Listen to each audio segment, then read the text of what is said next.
One में हमने जो देखा उसके बारे में थोड़ी बहुत जानकारी प्राप्त कर लेते हैं। उसमें हमने देखा था कि उसका साहित्य प्रकार था दोहा, और जो दोहे लिखे हैं वो है कबीर, रहीम और तुलसीदास, यानी उन तीनों के बारे में भी हमने परिचय प्राप्त किया था। उनके बारे में हमने परिचय प्राप्त किया था कि जो संत कबीर हैं उन्होंने हिंदू और मुस्लिम को मिलजुल कर रहने के लिए कहा था। और दूसरा जो है अब्दुल रहीम खान खाना यानी रहीम जी ने भी एक बोध दिया है कि उनके जो दोहे हैं उससे हमें कुछ ना कुछ बोध प्राप्त होता है, यानी जीवन के अंदर किस तरह से जीवन जीना चाहिए उसके आधार पर दोहे लिखे हैं। उसके बाद संत तुलसीदास, तो संत तुलसीदास जो है वो राम भक्त थे, यानी उन्होंने रामचरितमानस ग्रंथ भी लिखा था। उसके बाद हमने कबीर के दोहे पढ़े, समझे और शब्दार्थ भी देखे थे, तो यहाँ पर हम उसके बारे में थोड़ी बहुत जानकारी प्राप्त कर लेते हैं। उसमें पहला जो दोहा था उसमें साई करते हैं, यानी वो भगवान से प्रार्थना करते हैं कि हे भगवान मुझे इतना दीजिए कि उसमें मेरा कुटुंब और मेरे घर आने वाला व्यक्ति भूखा न जाए। दूसरा दोहा था उसमें बिना सोचे समझे हमें कोई भी काम करना नहीं चाहिए। और तीसरे में कबीर जी ने कहा है कि हम जब भी भगवान से प्रार्थना करते हैं तो हमें सबकी खैर मांगनी चाहिए, यानी सबकी कुशलता मांगनी चाहिए, ना कि किसी से मित्रता और ना ही किसी से शत्रुता करनी चाहिए। आगे अब हम रहीम के दोहे पढ़ेंगे और साथ में समझने का प्रयत्न करेंगे। रहीमन वे नर मर चुके जे कहूँ मांगन जाही, उनते पहले वे मुए जिन मुख। रहीमन वे नर मर चुके जे कहूँ मांगन जाही, उनते पहले वे हुए जिन मुख निकसत नाही। पहले शब्दार्थ देख लेते हैं। नर, नर का मतलब है मनुष्य, नर यानी मनुष्य। दूसरा है जे का मतलब है जो, आगे है जाही, जाही का मतलब है जाते हैं, जाते हैं। आगे है कि उनते, उनते का मतलब है उनसे। आगे दूसरा शब्दार्थ है हुए, यानी मरे हुए। हुए का मतलब है मरे, मर गए या मरे हुए, मर गए या मरे हुए।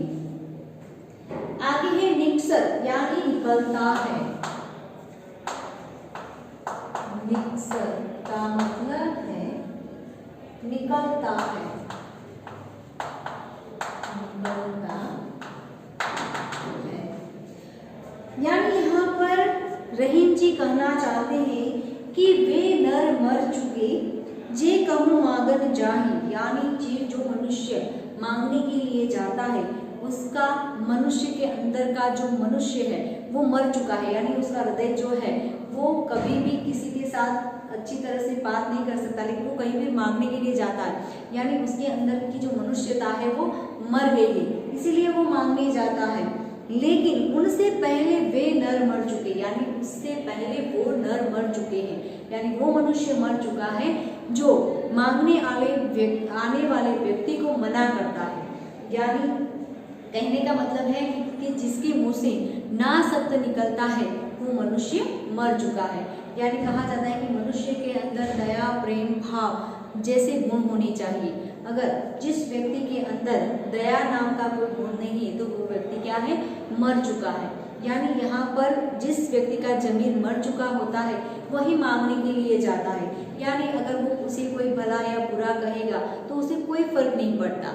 यानी आपको पता है कि जो भीख मांगने के लिए लोग आते हैं तो उनको सब लोग क्या कहते हैं, भला बुला कहते ना, कि इतने बड़े हो गए हैं, भीख मांगने के लिए आ गए और काम वाम कुछ करना नहीं है, तो वो सब ताने सुनते हैं, फिर भी उनकी मजबूरी होती है, वो भीख मांगने के लिए मजबूर है। कोई ऐसे व्यक्ति हो जो अपाहिज है, तो इन लोगों को भीख मांगनी पड़ती है, जो काम नहीं कर सकते। लेकिन अगर वैसे लोग अगर आपके द्वार पर भीख मांगने के लिए आते हैं और आप मना करते हैं, तो आप उससे पहले भी मर चुके हैं, यानी आपके अंदर वो मनुष्य वाले गुण नहीं है। जो रहीम उत्तम प्रकृति का करी सकत कुसन, चंदन विष व्यापत नहीं, लिपटे रहत भुजंग। यानी यहाँ पर इस दोहे के अंदर जो बताया गया है वो हम पढ़ेंगे और समझेंगे और साथ में शब्दार्थ भी देखते हैं। तो पहले शब्दार्थ देख लेते हैं कि ता का मतलब है क्या। यहाँ पर ता का मतलब दिया गया है क्या। आगे है कुशन। कुशन का मतलब है बुरी संगति, बुरी संगति। दूसरा शब्दार्थ यहाँ पर दिया गया है कि विष। विष का मतलब है जहर। और दूसरा शब्द है व्याप, व्यापक। व्यापक का मतलब है फैलता है, फैलता है। आगे है भुजंग। भुजंग का मतलब है सांप, भुजंग यानी सांप। तो यहाँ पर इस दोहे के अंदर रहीम जी कहना चाहते हैं कि जो रहीम उत्तम प्रकृति के यानी उत्तम विचारों वाला जो मनुष्य है, वो मनुष्य चाहे कोई भी कुशल व्यक्ति के साथ रहने पर भी उसके विचार में, उसके हाव भाव में कोई फर्क देखने को नहीं मिलता, यानी उस पर बुरी संगति हावी नहीं होती। चंदन विष व्यापत नहीं, लपटे रहत भुजंग। यानी यहाँ पर उदाहरण दिया है कि जिस तरह से सज्जन व्यक्ति बुरे व्यक्ति के साथ रहने पर भी वो अपनी सज्जनता नहीं छोड़ता, तो किस तरह से, तो जो चंदन आपने देखा होगा कि चंदन की लकड़ियां, चंदन के वन के अंदर बहुत सारे जहरीले सांप देखने को मिलते हैं। तो चंदन की लकड़ियों से सांप जो है वो लिपटे रहते हैं, लेकिन उनके जहर के कारण चंदन के अंदर कोई फेरफार देखने को नहीं मिलता, यानी चंदन अपनी शीतलता को नहीं छोड़ता और उसकी जो सुगंध है उसमें भी कोई फेरफार देखने को नहीं मिलता। उसी तरह से जो सज्जन व्यक्ति है वो दुर्जन व्यक्ति के साथ रहने पर भी उसके अंदर कोई फेरफार देखने को नहीं मिलता, यानी उसमें कोई बदलाव नहीं आता। लेकिन एक बात हो सकती है कि सज्जन व्यक्ति के साथ रहते हुए जो दुर्जन व्यक्ति है यानी बुरी संगति वाला जो व्यक्ति है वो सज्जन बन सकता है, यानी वो सही रास्ते पर चल सकता है। लेकिन जो सज्जन व्यक्ति है, अच्छी प्रकृति वाला व्यक्ति है, जिसके विचार अच्छे हैं, उसमें कोई फेरफार देखने को नहीं मिलता। आगे बड़े बड़ाई न करे, बड़े न बोले बोल, रही मन हीरा कब कहे, लाख टका मेरे मोल। यानी यहाँ पर शब्दार्थ देखते हैं पहले कि बड़े बड़ाई न करे, बड़े न बोले बोल, रही मन हीरा कब कहे, लाख टका मेरे मोल। यानी यहाँ पर बड़ाई का मतलब है प्रशंसा। बड़ाई यानी प्रशंसा।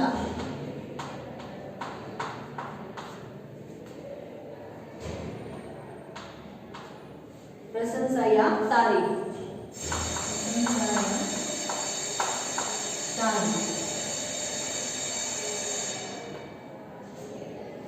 प्रशंसा या तारीफ। आगे है टका। टका का मतलब है रुपया, रुपया। और मोल यानी कीमत। मोल का मतलब है कीमत या मूल्य। यहाँ पर कहते हैं कि बड़ी बड़ाई ना करे, बड़ा न बोले बोल। यानी जो लोग बड़े व्यक्ति हैं, सज्जन व्यक्ति हैं, वो कभी बड़ी बड़ी बातें नहीं करते। यानी कई बार आपने देखा होगा कि जिसके पास कुछ नहीं होता है ना, वो बड़ी बड़ी बातें करते हैं, लेकिन जिसके पास पैसे हैं, सब कुछ है, वो कभी बाजार में जाकर या किसी के सामने बड़ी बड़ी बातें नहीं करते। रही मन हीरा कब कहे लाख टका मेरे मोल। यानी जो हीरा होता है ना वो खुद कभी अपनी कीमत नहीं बताता।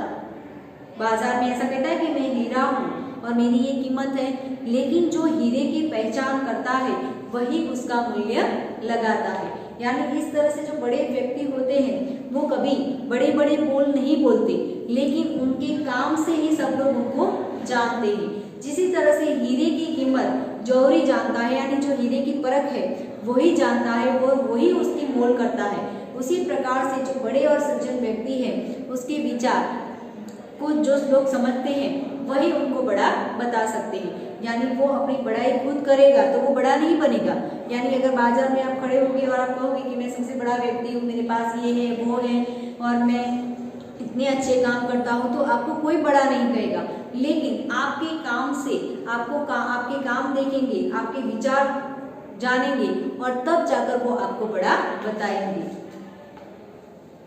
आगे अब हम देखेंगे तुलसीदास के जो दोहे हैं वो हम पढ़ेंगे और साथ में समझने का प्रयत्न करेंगे और साथ में शब्दार्थ भी देखेंगे। आवत हित हर्षे नहीं नैनन नहीं सने, तुलसी वहां न जाए कंचन बरसे मेघ। यहाँ पर शब्दार्थ देखते हैं। आवत शब्दार्थ है, आवत का मतलब है आने पर, आने पर। दूसरा शब्दार्थ है हे, हे का मतलब है हृदय। दूसरा शब्दार्थ है हर्षे,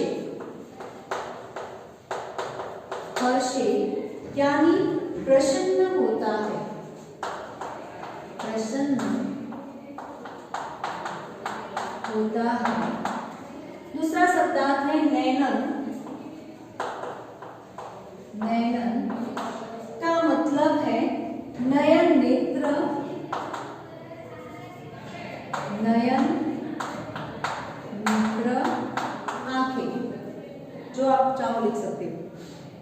सने का मतलब है स्नेह, सने यानी स्नेह।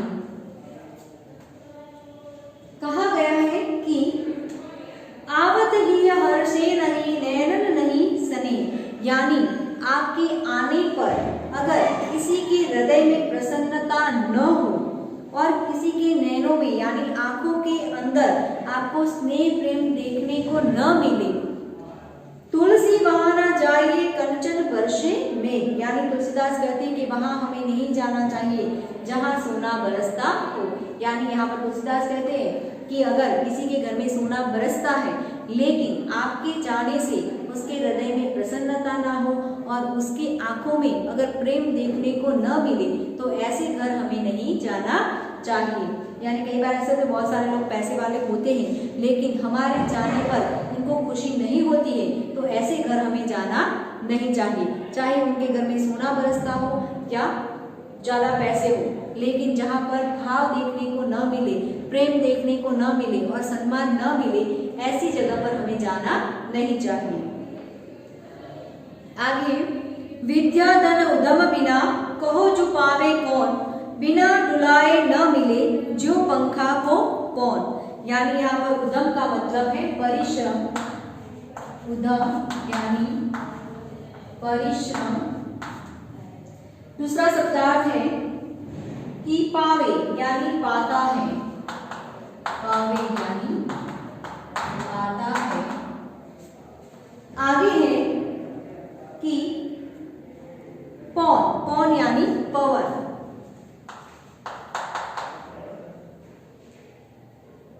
पौन का मतलब है पवन।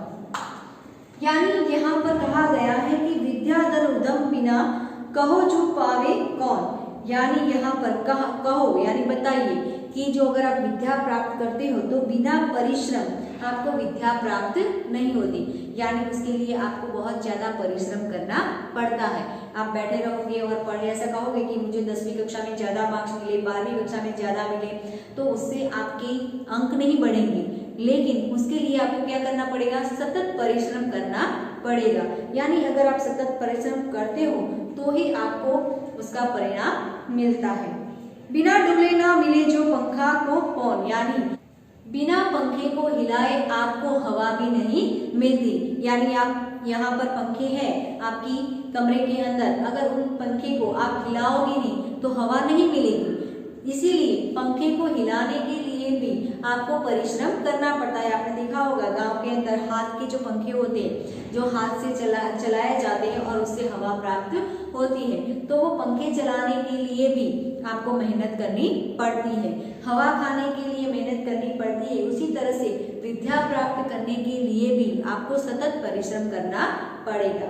तो इस तरह से हमने यहाँ पर कबीर, रहीम और तुलसीदास के दोहे देखे, जिससे हमारे जीवन के अंदर हमें कुछ ना कुछ बोध प्राप्त होता है।